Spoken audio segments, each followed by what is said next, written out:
Assalamualaikum warahmatullahi wabarakatuh. Pada kali ini saya nak share satu ilmu berkaitan dengan switch aircon. Okay, kita nampak switch ni dalam keadaan off, lampu masih menyala. Dalam keadaan on, lampu masih menyala.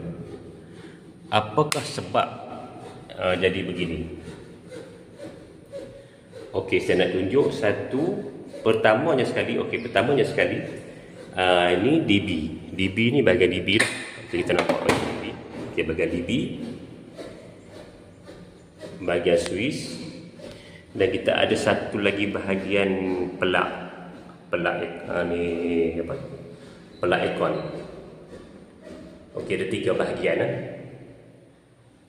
Okey, mengapa jadi macam ni?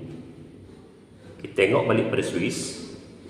Di dalam switch ni dia ada 4 terminal. Terminal left dan neutral. Okey, left 1, neutral 1. Bahagian atas ni left 1, neutral 1, dan bahagian bawah left 2, neutral 2. Okey. Di sini sepatutnya L1 dan N1 adalah daripada dB. dB turun ke L1 dan N1. Dan L2, N2 akan pergi ke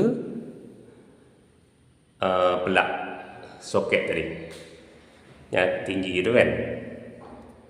Kita nampak clear yang tinggi tu. Okey, sekarang ni yang jadi masalah terbalik. Dia daripada dB pergi ke L2 dengan N2, dan L1 pergi ke soket tadi. Kita nampak soket tadi kan. Sebab itu adalah lampu ni yang di atas ni tak padam. On pun tak padam, off pun tak padam.